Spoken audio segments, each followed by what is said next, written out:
Fatalo fatu sa moia o mai moanga le nei tula o le aso ia pe ona e silsila mai mo mai o le tu ina atua tātou whaasalaunga ia pia nei ia wa foi le malanga mai ai o lana fionga le Palemi o New Zealand, Right Honourable Christopher Luxon pe foi ona whae atuai le suafa matai o le afio anga wa pia ia tui sinave mauno matotua.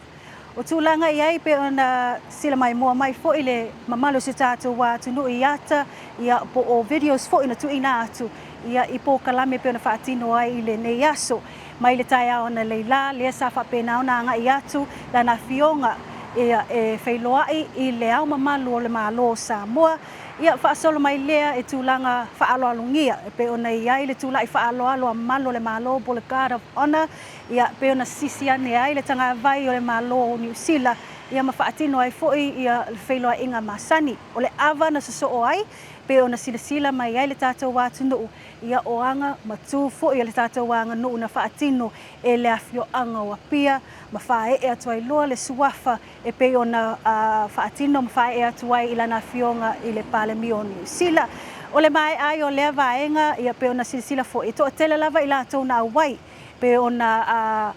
mai loa i le tātou wātunu e lata lava le varu se fulu tangata o le au malanga ale malo New Zealand pe ona ngai mai ai ia e to tele i lātou na awai mai ai e pe foi o nisi o sui ale malo ia e whapena foi ia le to tele o tangata mai le Pasifika au foi au fiai foi matangata walawi loa le tātou watunu i totono au te aroa. Ia o lea foi na iai umalava ia ma lea fio ango apia ma ila tau foi na mole mawina le wha moe moe tāua pe ona iai ile nei aso. Ile mai ai o ia vaenga o lea la o na ngai atu loa inisio vaenga tāua. E pe ona ngai atu ai ia le sui o le Palemene por ka peneta foi a malo e lua. Ia awa foi inisio la tau whelafla foi inga ia o nisio whaasoa. Ia o malienga e pe ona sainia foi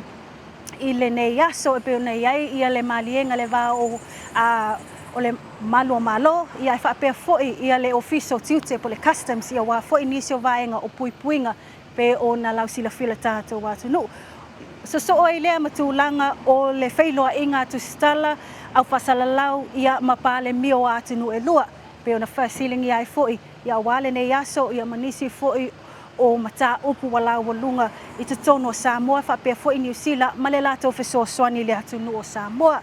Ia o lea la ua whapena o na whaatino ia le malolonga e le o mai loa tonu po la ase taimi o le a whaatino ai nisi o fuafuanga pe ona ia le tatalaina o le maketi sa valalo ia ai o le tumutai mai pea tūlanga o iai ia le whaasolo ai o le nei po kalame mo le taimi nei soifua.